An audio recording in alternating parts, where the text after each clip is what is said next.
Namaste and welcome to this exciting episode of Sathology Debunking Mythology. Sathology के इस episode में आपका बहुत बहुत स्वागत है। तो आज हम डिस्कस करेंगे यूके के बारे में and why UK is on the path it is. Reason तो हमको मालूम ही है, लेकिन will discuss first hand from Rashmi. Without delay let's welcome Rashmi Sawant. Namaste Aditya ji. Always an Nam- honor to come on the show. Thank you for having me again. Thank you for coming.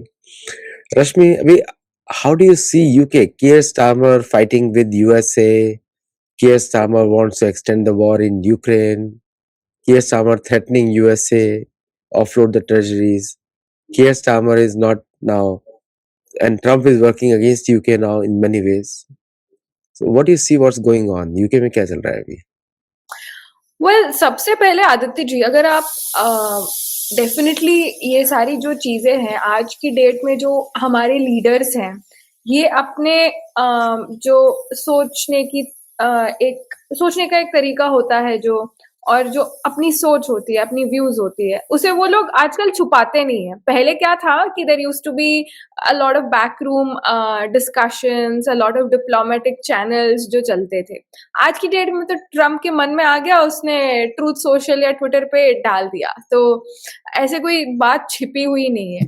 और उसकी जो administration का हिस्सा रहा है आज भी, और जब वो जीते भी थे, मतलब when he initially one the election, तो पहले के टाइम पे थे इलॉन मस्क वगैरह। तो अगर आप उनके भी विचारधारा या विचार को आप पढ़ोगे तो आपको डेफिनेटली पता चलता है कि they are all anti UK in a very big way.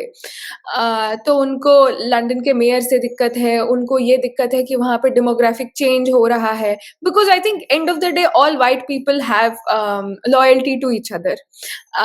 And of the day ये सब वहीं से तो माइग्रेट होके गए हैं। अमेरिकन जो गोरे हैं अमेरिका में, वो कौन है? वो यूरोपियंस है, जो लार्जली स्कॉटलैंड इंग्लैंड से ही गए हैं, अमेरिका गए हैं। तो अगर आप इन सब की अगर आप लिनियज को ट्रेस करोगे, स्पेशली ट्रम्प की, अगर आप 2-3 जनरेशन पहले देखो, स्कॉटिश डिसेंडेंसी है। तो इनको तो ऐसे ही लगेगा ना कि ये लोग हमारे देश को बर्बाद कर रहे हैं। हमारे देश में जहाँ पे गोरों को इतनी मतलब एक तरह से इम्पोर्टेंस मिलता था, और गोरे यहाँ से इसे एक पावर सीट बना के दुनिया चलाते थे, अब तो ये खत्म हो गया। आई थिंक इनिशियल बेसिस जो था यूके और यूएस की, जो पूरी जो ब्रदरहुड थी, पूरी जो एक कॉम्बिनेशन था, वो इसलिए भी था क्योंकि they see common ancestry, they see common goals, they see that common civilisational continuity. Although इसे हम सिविलाइजेशनल कॉन्टिन्यूटी नहीं कह सकते, क्योंकि वो एक बहुत फिर ट्रिविलाइज करना जैसा हो जाएगा सिविलाइजेशन वर्ड को, बट उनकी जो एक शैलो अंडरस्टैंडिंग ऑफ सिविलाइजेशन, उसके लिए तो वो कॉन्टिन्यूटी है, और उनके लिए एक तरह से वो एक शेयर्ड ब्रदरहुड आ जाता है, क्योंकि उनको लगता है कि ये तो हमारे ही लोग हैं। इसीलिए आप देख सकते हैं कि बाकी देशों के साथ इनका इतना ज्यादा है नहीं जितना इनका रशियंस के साथ क्यों नहीं है। हालांकि रशियंस भी गोरे हैं, इसलिए क्योंकि they don't share that common ancestry. तो वो एक एंसेस्ट्री वाली पार्ट आती है, और वो कॉमन सिंपैथी जो है वो फ्रांस के लिए भी एक्सटेंड होता है, जहां जहां से सबसे ज्यादा इमिग्रेंट्स रहे हैं अमेरिका में, जो आज की डेट पे सेटलर कॉलोनाइजेशन चला रहे हैं अमेरिका में, एक सेटलर कॉलोनी चला रहे हैं। तो आई थिंक उस दौरान उनको वो एक फीलिंग आना बहुत जायज है, स्पेशली क्योंकि जो ट्रम्प एडमिनिस्ट्रेशन है वो अपनी बातों को, अपने फीलिंग्स को छुपाता नहीं है। जो सुप्रीमेसी हमेशा से अमेरिकन एडमिनिस्ट्रेशन में रहा है, वो बहुत ऑनेस्टली एक तरह से एक्सप्रेस करते हैं। वो उसकी जो पूरी एडमिनिस्ट्रेशन है, ब्रेजननेस है उनमें। हम honesty, I think honesty is a very, again उसे डिमीन करना जैसा हो जाएगा। ऑनेस्टी नहीं, उनमें वो ओवर कॉन्फिडेंस है, वो ब्रेजननेस है ट्रम्प की एडमिनिस्ट्रेशन में। So they are very vocal about it. They don't like the fact कि बैक टू बैक जो पाकिस्तानी ओरिजिन मुसलमान है वो इलेक्ट हो रहे हैं लंदन के मेयर के तौर पे, या बाकी जो काउंटीज है, अभी तो 3-4 ऑक्सफोर्ड के भी मेयर पाकिस्तानी ओरिजिन मुसलमान है, और काफी अलग अलग भागों में भी है। तो उनको ऐसे लगता है कि ये देश जो है अभी हमारे इससे जा रहा है। एंड कियर स्टारमर, मेरे हिसाब से जो लेबर पार्टी है, उसने सबसे ज्यादा पाकिस्तानी मुसलमानों को सपोर्ट किया, उसे उन्होंने अपना वोट बैंक बनाया, और उसी के दम पे वो वापस पावर में आए हैं इस बार।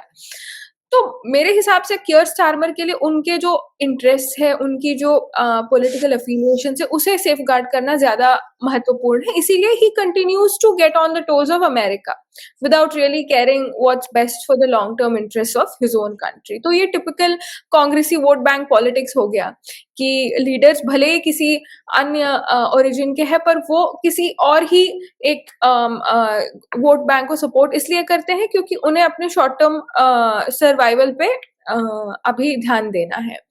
तो कियर स्टारमर बहुत समय बाद वहां पे लेबर गवर्नमेंट आया है, क्योंकि लगातार वहां पे सिर्फ कंजर्वेटिव गवर्नमेंट पावर में आता था, और बहुत टाइम बाद क्योंकि वो पावर में आए हैं, अभी कियर स्टारमर के लिए उसे बचाना भी जरूरी है। और इसीलिए वो ही is ready to do anything, he is ready to forgo ages of careful dependency and diplomacy built। अभी यूके के पास देखा जाए तो कोई एम्पायर नहीं है, तो उनकी जो पूरी संपत्ति आती है वो एक एपिस्टेमिक तरीके से आता है, जो उन्होंने इंस्टीट्यूशंस बनाए, जो अभी भी बहुत सारे देशों को मेंटली स्लेव बनाता है in terms of economy, mentally, physically, economically slave बनाता है यूके का। तो उसी तौर पे उनका जो है इकोनॉमी अब चल रहा है, क्योंकि अभी तो उनके पास कॉलोनीज नहीं है, उनके पास फिजिकली कोई देश नहीं है जिसे उन्होंने ऑक्यूपाई किया है। पर नहीं, उनको उन्होंने किया 19 British overseas territories still under occupation.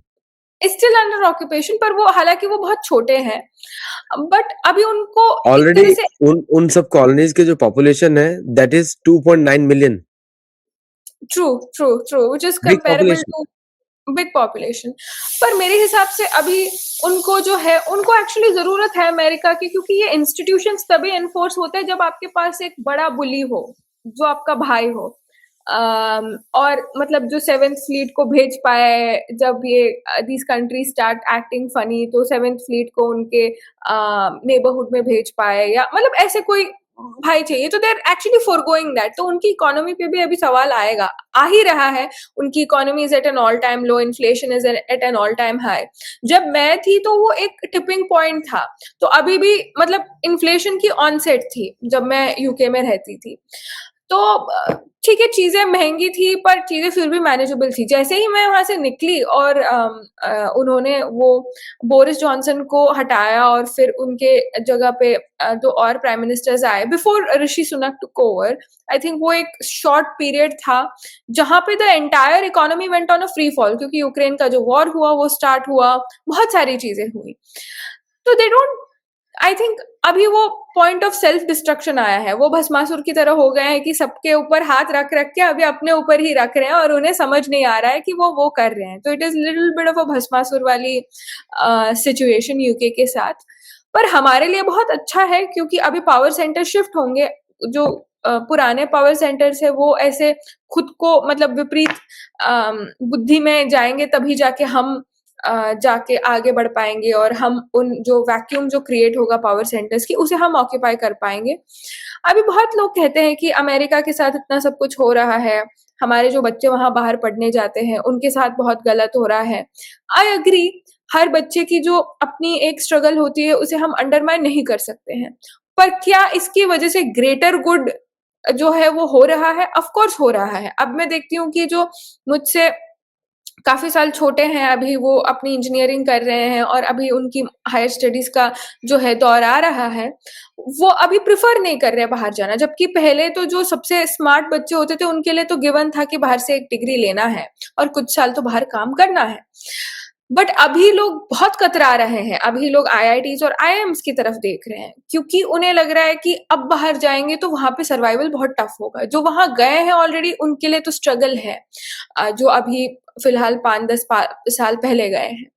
पर जो अभी जो जिनका जाने की बारी है, वो अब जाना नहीं चाह रहे हैं। तो I think that is a good shift for India. And हालांकि it's going to be difficult, but I think जब pain leads to better outcomes ना, तो हमेशा there's going to be pain when you're going through change, when you're going through advancement। तो उसे तो हमें as labour pain लेना ही पड़ेगा, और हमें उसे पार करना ही पड़ेगा। But I think every difficulty is an opportunity, and this entire fallout between America and UK, it's a big opportunity। क्योंकि ये तो वैसे थे ना जैसे स्कूल में होते हैं, कुछ बच्चे होते हैं जिनके बड़े भाई सीनियर्स होते हैं और उसके दम पे वो अपनी पूरी बैच को बुली करते हैं, क्योंकि कुछ भी हो तो वो अपने बड़े भाई को फिर बुलाते हैं, फिर उसकी पूरी गैंग आ जाती है।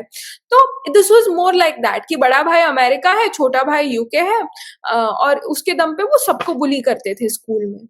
तो अभी तो वो उनका जो पूरा ये है वो खत्म हो गया है, और अब बाकी बच्चे अपनी जो एक सिस्टम है उसे बिठा सकते हैं, and then no more stealing of lunch, no more stealing of cookies. I know it's a very simple way of putting it and maybe a trivial way of putting it, but I think in reality that's what's happening. Actually Keir Starmer, मुझे मालूम है आप अच्छी तरह follow करती हैं पूरा। तो जिसने भी ऑक्सफोर्ड से डिक्शनरी ली है, सॉरी डिक्शनरी बोल रहा हूँ, डिग्री ली है, वो तो आपको मालूम है रोमेला थापड़ जैसे हो गए हैं सब लोग सब, राइट? तो अभी तो उसके पास जितनी डिग्रीज है ऑक्सफोर्ड से, शायद ऑक्सफोर्ड भी इतनी डिग्री अब नहीं बनाता है, इतनी डिग्रीज रोमेला थापड़ के पास है। And she is the one who said yesterday कि अशोक से युधिष्ठिर ने इंस्पिरेशन ली। कल ही बोला उसने स्टेटमेंट, मैंने शो भी बनाया, लोगों ने पसंद नहीं आया लोगों को, but this is the kind of thing which is going on. तो आपको क्या लगता है, क्योंकि यू हैव सीन इनसाइड, आप ऑक्सफोर्ड से ही हैं, एंड आप इनसाइड देख रहे हैं और इतने सारे पाकिस्तानी पब्लिक पोजीशंस पे जा रहे हैं, so what do your friends tell you कि क्या कंडीशन चल रहा है यूके में? पाकिस्तानी ग्रूमिंग गैंग्स, अब वो पाकिस्तानी मेयर भी होंगे, पाकिस्तानी पॉलिटिशियंस भी होंगे, what's going on in their brain now?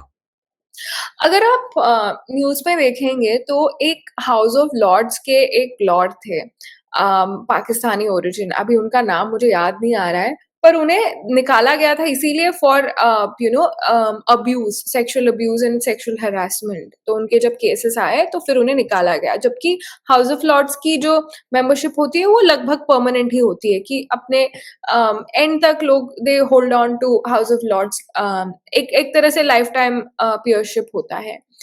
तो यस, हो रहा है ऐसा कि ये जो लोग पब्लिक ऑफिस में जा रहे हैं उनकी बहुत स्केची हिस्ट्री है, पर हमें ये भी जानना है कि ये सब क्यों हो रहा है। तो पाकिस्तान डुअल सिटीजनशिप अलाउ करता है, इंडिया डुअल सिटीजनशिप अलाउ नहीं करता है। अगर आप भारतीय नागरिक हो तो आपको बाकी सारे जो सिटीजनशिप है उसे त्यागना पड़ेगा। आप यहाँ इंडियन सिटीजनशिप के साथ साथ दूसरे देश की सिटीजनशिप्स को रख नहीं सकते हो, पर पाकिस्तान में ऐसा केस नहीं है।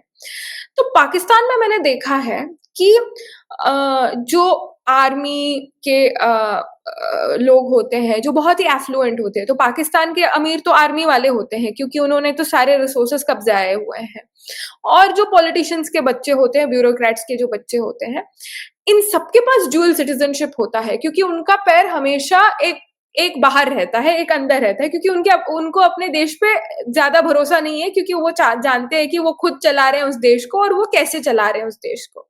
तो ये सारे जो एलिट्स हैं इनके पास दो नैयों में अपना पैर है साइमल्टेनियसली। बट मैंने सो इन ऑक्सफोर्ड तो बहुत सारे ये जो बच्चे हैं मिलिट्री ऑफिसर्स के या ब्यूरोक्रेट्स के, इनके बच्चे आते थे पढ़ने। तो एक तो ऐसे जोक करता था कि मेरा एक रिलेटिव है जो सिंध में गवर्नर था, पॉलिटिक्स में था, और 2 महीने पहले यहाँ आया और यहाँ उसने चुनाव लड़के जीत गया। तो उनके लिए वो स्विचिंग बहुत आसान है, क्योंकि वो डुअल सिटीजनशिप मेंटेन करते हैं अपनी जो है लाइफ टाइम, और उनके लिए वो मतलब वहां पे जिन राजनीति चलती है चलाते हैं, फिर यहाँ आते हैं और यहाँ पे भी चलाने की कोशिश करते हैं। तो ऐसे भी केसेस है कि वहां पे जो नेता रहे हैं वो तुरंत यहाँ आके यहाँ की राजनीति में घुसे हैं। मतलब that is the internal like grapevine gossip जो उनका है, और इतनी नॉर्मलाइज हो गई है। मैंने एक चीज जाना है आदित्य जी कि कोई कुछ भी कह सकता है, मतलब कोई कुछ भी बहुत फालतू कह सकता है, बट वो तभी हाईलाइट होती है जब उसे हाईलाइट करने के पीछे एक ताकत लगती है। जैसे रोमिला थापर अगर कहेंगे कि अशोका ने युधिष्ठिर जी ने अशोका से इंस्पिरेशन लिया, तो ये जो आर्ग्यूमेंट में इंटरनल फ्लॉ है जो बताती है कि वो बहुत बहुत ज्यादा, मतलब उनकी जो लॉजिकल थिंकिंग है वो नॉन एग्जिस्टेंट है एक तरह से, तो which can question her scholarship. इस बात को कोई क्वेश्चन नहीं करेगा, क्योंकि आज की डेट में इंटरनेट पे बहुत सारी चीजें डलती हैं, तो किसी चीज को हाईलाइट करने में बहुत ताकत लगती है, किसी चीज को वायरल बनाने में, तो कोई ताकत उसके पीछे नहीं लगेगी।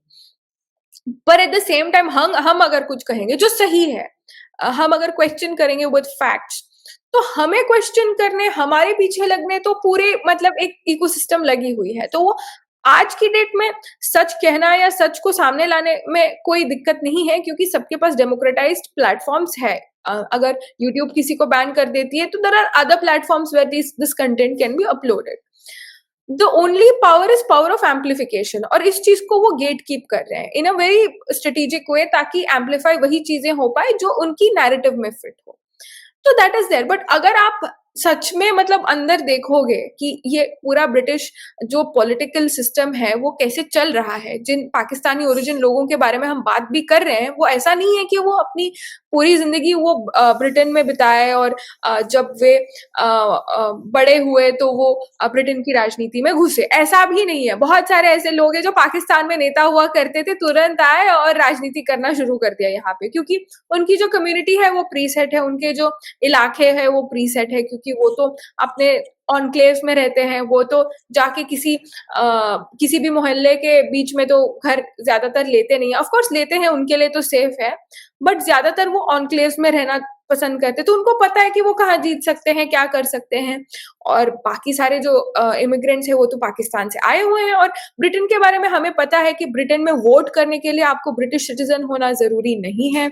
अगर आप कॉमनवेल्थ सिटीजन हो तो आप वोट कर सकते हो।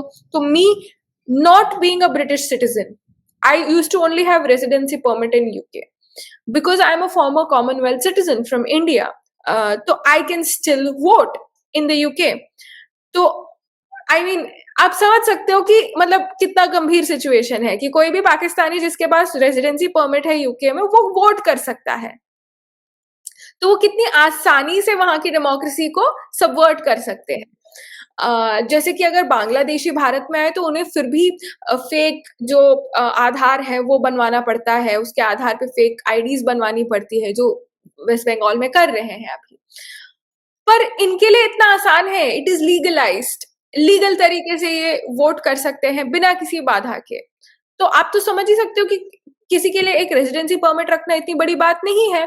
तो मुझे भी 2 साल का एक्सटेंशन मिला था, हालांकि मैंने उसे लिया नहीं था रेजिडेंसी परमिट का। मैं रख सकती थी, मैं भारत में रह सकती थी 2 साल एक्स्ट्रा रेजिडेंसी परमिट लेके, और हर वो दौर जब वहां चुनाव आता था मैं जाके वोट कर सकती थी, if there is that much strategic intent and that much organization that exists in their political this thing dispensation, which I believe it does. तो उनके लिए तो बहुत आसान है, क्योंकि वो लोग तो अपने रिलेटिव्स के साथ रह लेते हैं, वो अपने रिलेटिव्स को विजिट करने आ जाते हैं, उनमें वो कम्युनल एक तरह का एक लिविंग सिस्टम अभी भी है। हम लोग जाते हैं तो हम लोग सोचते हैं कि अरे हमें तो we have to fly, we have to get a hotel, तो हम इन सब चीजों में नहीं पड़ते हैं कि सिर्फ किसी को वोट करने के लिए या किसी को वहां पे एस्टैब्लिश करने के लिए। हमारे कम्युनिटी में इतना क्विड प्रो को नहीं है। तो इसीलिए उनकी जो पॉलिटिकल इकोसिस्टम है यूके में वो बहुत सक्सेसफुल रहा है, because of a combination of dual citizenship, because also UK allows non-citizens to vote and if they come from Commonwealth countries and have residency permits. And third, if at all, the entire way in which their community is engineered, कि वो कैसे रहते हैं, कैसे चलते हैं, उस दौरान वो अपने आप को politically successful बना पा रहे हैं। कियर स्टारमर मुझे ऐसा लगता है कि खोया खोया सा रहता है, राइट? अमेरिका में भी आता है तो उसको पता नहीं रहता है कहाँ खड़ा होना है, कहीं किसी फॉरेन मीटिंग में भी जाएगा, but what I see from his personality is वो ही is trying to please many hats. UK में बहुत सारे उसकी पर्सनालिटी ऐसी दिखती है, जैसे अभी मैक्रोन, इमैनुअल मैक्रोन के साथ थे वो, उनके साथ एक जर्मन चांसलर भी थे and they were meeting about Ukraine. तो with Pakistani grooming gangs there, तो इतना ज्यादा फोकस यूक्रेन पे कैसे लगा रहे हैं जब देश ही खुद से नहीं चल रहा है? NHS is failing, companies are leaving, bankruptcy का हालत पे है यूके गवर्नमेंट, और monarchy is always happy, the forces are loyal to the monarchy not to the country prime minister. तो व्हाट डू यू सी, क्या चल क्या रहा है? Why is he so lost? I think Aditya ji, like you said, he's trying to please many hats. वो चाहते हैं कि उन्हें वोट्स मिलते रहे, तो he has to please the Pakistani dispensation that exists in the UK. अभी Ukraine war जब तक चलेगा, तब तक वो अपनी इनएफिशिएंसीज को छुपा पाएंगे। वो कह सकते हैं कि इन्फ्लेशन इसलिए है क्योंकि वॉर चल रहा है। वो कह सकते हैं कि यहाँ पे our economy is doing badly क्योंकि वॉर चल रहा है। वो टैरिफ्स पे मतलब they can morally justify to their woke leftist electorate कि क्योंकि हम रशिया को पनिश करना चाहते हैं, उन पे टैरिफ्स लगाना चाहते हैं, इसीलिए यहाँ पे महंगाई है। कल को अगर वॉर खत्म हो जाएगा तो इनका जो पूरा इन्होंने जो नैरेटिव बनाया है कि अपनी इकोनॉमी इसीलिए फेल हो रहा है, वो हट जाएगा, वो पूरा हट जाए। नैरेटिव खत्म हो जाएगा। क्योंकि अब क्यों आपका इकोनॉमी फेल कर रहा है? उनकी इकोनॉमी इसलिए फेल कर रही है क्योंकि फंडामेंटली उन्होंने कुछ ऐसे डिसीजंस लिए हैं और उनकी पूरी स्ट्रक्चरिंग ऐसी रही है जो एक्सप्लॉयटेशन पे चलती थी। अभी आप भारत या ऐसे देशों को अब ज्यादा आप एक्सप्लॉयट कर नहीं सकते हो। पावर सेंटर्स हट गए हैं। अब रशिया आपकी बात भी नहीं सुनेगी जैसे पहले सुनती थी। It's found its own like you know it's अब उसने कह दिया कि बस हो गया भाई, अब नहीं। तो they have to face the reality that their economy is failing because उनके पास ऐसे लोग हैं जो हार्ड वर्किंग नहीं है। उन्होंने इतने सारे इमिग्रेंट्स को अलाउ कर दिया वोट्स के लालच में, जो काम नहीं करना चाहते हैं। उनकी जो वेलफेयरिज्म है वो इतना बढ़ चुका है कि it is it is in excess compared to their income that they generate in the country. Votes की लालच में उन्होंने इतनी ज्यादा डिपेंडेंट पॉपुलेशन ला दी है कि अब कहाँ से वो वेलफेयर बांटेंगे। एनएचएस इसलिए फेल हो रहा है क्योंकि it's not because of COVID कब का खत्म हो गया है, because they just don't have enough money in the system to run the NHS. अगर मतलब लोगों को प्रॉब्लम है तो 6-8 महीने लोगों को वेट करना पड़ रहा है एक क्रोनिक एक पेन को हल करने में। मतलब लोगों को कैटरैक्ट हो रहा है, लोगों को ऐसे मतलब चीजें होती है ना जिनको आपको अभी सॉल्व करना होता है। those surgeries also they're having to wait for a long time. लोगों को अगर अपने they have pain in their kneecaps, they need their kneecaps replaced, they are having to wait for a really long time. uh, emergency, अगर किसी बच्चे को emergency है तो उनको wait करा रहे हैं कि हाँ हम देखेंगे क्या है। तो भगवान भरोसे उनकी एनएचएस चल रही है। मतलब I am hearing tragic stories from people that I know about the NHS कि कुछ बहुत एक्सट्रीम हो जाता है और वो हॉस्पिटल चले जाते हैं तो उन्हें क्या कहा जाता है कि आप वेट करो because you know they just don't care and they're overworked and they're underpaid and the system is in complete collapse because there is no money. तो उनकी जो क्या से उन्हें एडमिट करना पड़ेगा and they're not willing to do that. They're not willing to say that hey, like it's not because of the Ukraine war, it's because we are actually failing. तो जब तक यूक्रेन वॉर चलता रहेगा they can always blame Russia, they can always point fingers outside, they can always force NATO to of course there's no aid as such that the UK is getting, but of course the wartime economy is a great economy, so they can hide their inefficiencies. They can bring in measures in which they can mask. I think a lot of subsidies that were brought in the UK to reduce energy prices were by the excuse of the war. So they're emptying the exchequer also using the excuse of war. तो वो excuse खत्म हो जाएगा तो महंगाई actually में लोगों को feel होना शुरू हो जाएगा, especially when it comes to electricity bills, so on and so forth. So I think they just don't want to face the music right now. मेरा लास्ट क्वेश्चन है आपसे। अब आप देख रहे हैं यूके को और यूएस को, यूके की जो नेवल फोर्सेस ही मूव नहीं कर पा रही हैं, उसके एयरक्राफ्ट कैरियर पे मिसाइल्स नहीं है, उसकी तो they have couple of nuclear submarines, वो भी बर्थ हैं, रिपेयर फैसिलिटीज नहीं है, उनकी सेनाओं के पास टैंक नहीं है, 250 टैंक है टोटल, और साथ में 2 लाख की सेना है। तो जो अब पाकिस्तानियों का, अब टकर कार्सन जाके लेक्चर देता है पियर्स मॉर्गन को, and Tucker Carlson tells why America UK is failing, तो लेक्चर्स देने शुरू कर दिए अमेरिकन पॉलिटिशियंस ने।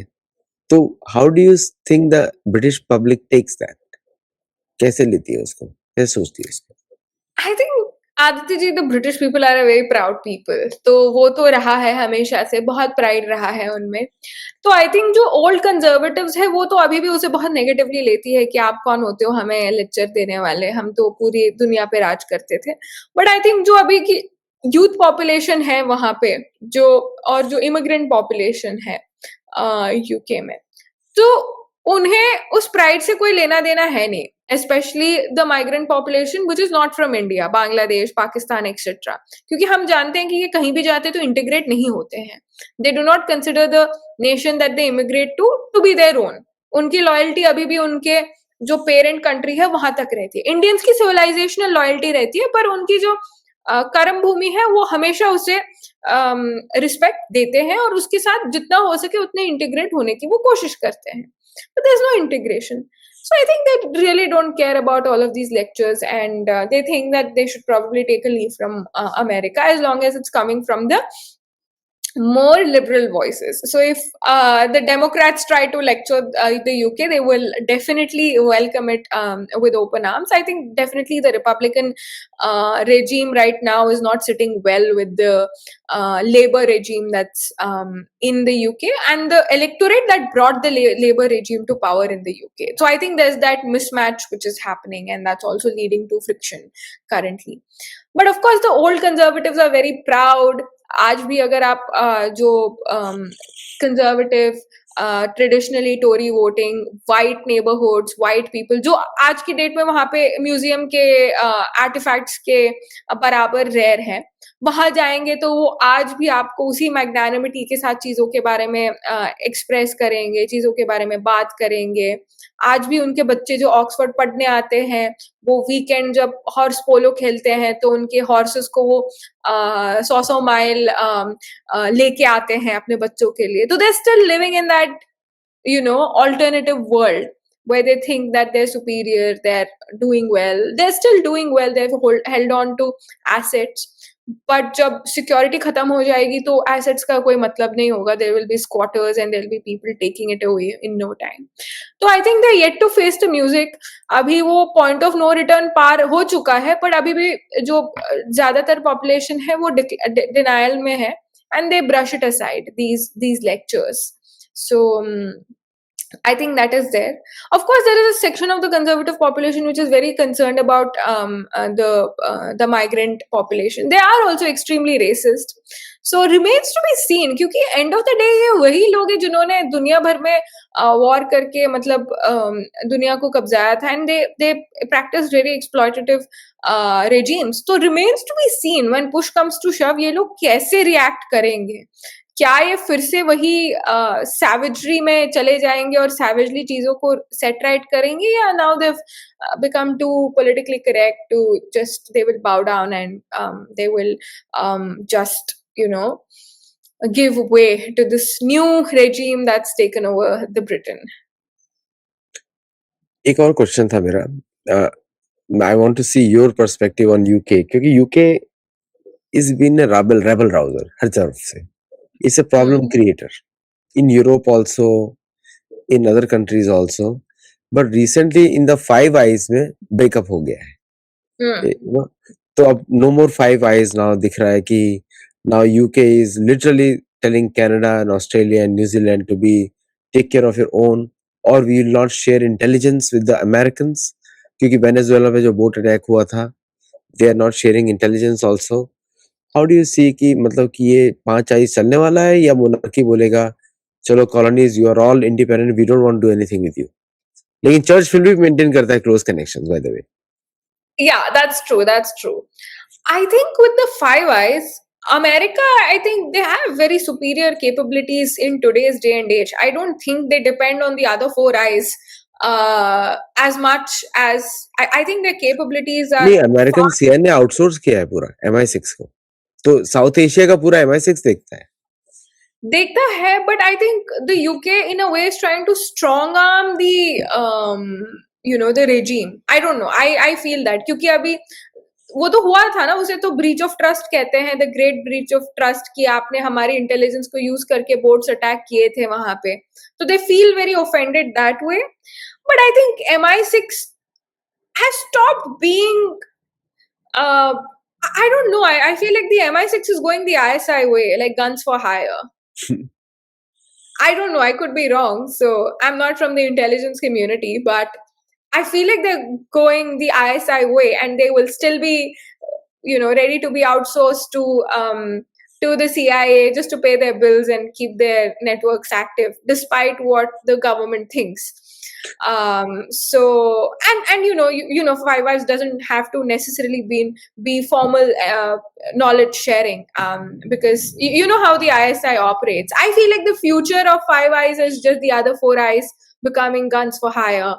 And given the state of their country, their regime, the way they are just uh, you know dismantling and going in disarray. And I don't know, that's my honest perspective. What do you think? Do you think there's a possibility MI6 goes the ISI way? Actually क्या है कि the way EU and UK have criticized United States इस समय में, he will offload your treasuries $2.6 trillion की, which is a very bad warning to America इस समय में. This time when the America is going through the toughest time, Absolutely. this is the time Americans का भी खुद का pride है. वो लोग भी settlers थे, उन्होंने भी independence ली थी Church of England से, King James. So they are little bit off the hook now. कि अब उनको लग रहा है कि ये हमको यूज करता रह रहा है सालों से. तो ट्रम्प का एक पर्पस ये भी है कि इंपीरियल जो कंट्रोल्स है यूएस के ऊपर वो तोड़ दिया जाए. That's why he is going closer to Russia. पहली बार ऐसा हुआ है कि अमेरिकन नेशनल सिक्योरिटी पॉलिसी की जो तारीफ रशिया ने की है, first time in the history. True, first time in the history. Absolutely right. But I think the way, I mean, the UK is going, what do they have left now? They have to start selling things. They have to sell their intelligence. They have to sell everything. The way, I mean, London is in complete shambles. And the UK is a very small country. America फिर भी बड़ा है, उनके पास oil है जो उन्होंने बचा के रखा है, वो अपना नहीं बेच रहे हैं अभी तक. तो सब जगह से खरीद ही रहे थे वो लोग. They have superior quality natural gas, oil. इनके पास क्या है? इतनी छोटी तो कंट्री है. The food is also crazy, the weather is crazy. They have nothing to really hold on to except this whole confidence scheme and imperialism that they had built over years. And after physical sort of occupation ended, they had this whole mental power of psychological colonization that they ran for decades. अभी वो भी खत्म हो रहा है. तो I just feel like everything in that country is going to they'll have to sell. They'll have to sell. But I don't know if they will offload their treasury bonds yet, because I think barking dogs seldom bite, and UK cannot manage to piss off America as much right now. They can only warn the US, but they cannot afford to, especially given the state of their military. Today, if something happens, they still need the US to come to their rescue. Um, Given the state of that, given the state of everything, given the state of their own economy, which is flailing. They exited the European Union. They have been a rabble rouser. They just literally went all over the place. So I don't think they're going to dump US Treasury bonds. Only India, Japan, we can afford to do that. Not the UK. Yeah. And I think somewhere the US does know it, because come on, I think the US knows what every country is up to. They just give the Five Eyes the benefit of the doubt कि तुम भी बताओ जो हमें already पता है. That's right. That's right. एक UK का एक बड़ा कॉमन सा पेट पीव है, और वो है कि American culture is very low class for them. Pet peeve चलता है, और वो दे थिंक ऑफ देमसेल्व्स. और अमेरिका में भी एक कॉलोनियल हैंगओवर है जहाँ पे British accent is considered cool, इसलिए डेविड बेकहम जैसे लोग अमेरिका में चल जाते हैं. and they still stars in America, and anyone speaking British accent in America, Hollywood में you can see they are a prized possession. वो भी चलता है. तो दोनों, you are right कि दोनों they are conjoined twins. But Aditya ji, it was always class difference. इन्होंने ships में भर के किनको भेजा था? अमेरिका और ऑस्ट्रेलिया. लो क्लास लोगों को ही तो भेजा था, because वहां तो क्लास सेपरेशन है ही. करेक्ट, कास्ट यूके में। सिस्टम है वहाँ पे, प्रॉपर कास्ट सिस्टम। तो उन्होंने तो मुझे तो लगता है कि क्लास सिस्टम हमेशा से रहा है यूके में। और उन्होंने तो लोअर क्लास जो गरीब थे उन्हें ही तो भर के भेजा था यूएस और ऑस्ट्रेलिया और कनाडा एवरीवेयर। तो वो तो एक फैसिनेशन तो रहता ही है ना कि lower class always look up to the upper class. वो एक उन्होंने फैसिनेशन हमेशा से क्रिएट किया था। कहीं ना कहीं वो उनकी पॉपुलेशन में रहा है, that it's been passed on through generations, ki the British race is the superior upper class representation of the white community in many ways. So I think that remains. When the population exploded in London, the poor were the ones who were shipped out. So I think that somewhere or the other historically carry on raha hai. And yes, the UK, the British, I think उसी दम पे तो वो चल रही है। मतलब उस रॉयल फैमिली को भी ब्रिटेन में इतना ज्यादा भाव नहीं मिलता जितना अमेरिका में मिलता है। I mean they really look up to the British royal family कि वो क्या कर रहे हैं, क्या पहन रहे हैं। There's always that I'm so sorry about this. There's always that fascination that exists. वैसे भी यूके का जो किंग है, he is very close to the Islamic community. You can see him giving date. Does that have a bad impact on the British psyche? To the मुसलमानों को इफ्तार party देते हैं, dates खिलाते हैं, going to the all the Islamic events in UK, तो उससे तो must be having a bad impact on the British population also. What do you say? Aditya ji, I think there's a separate intention as to why the British family does that.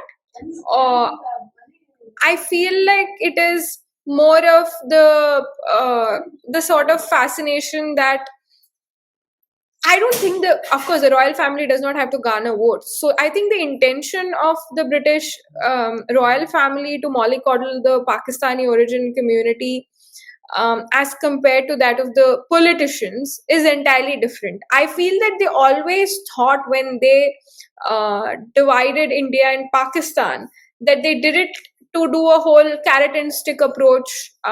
They left conflicts, they left countries in conflict. They, created Burma. Why did they create Myanmar? They could have just, left it as part of India, and then there wouldn't have been so much conflict because you just put people from different ethnicities little in one place. You could have just had bigger states for people with distinctive cultures, and then that conflict wouldn't have happened. So they left all these conflicts everywhere, and I feel they feel somehow that by entertaining Pakistan, they're still stoking that fire, although that, I mean, it's long past. Like, we really don't care who the British family is mollycoddling. Because in India, I don't think it matters. Like, people do not follow the British royal family as much, and they don't care that हाँ पाकिस्तानियों को ज़्यादा इज्जत दिया है.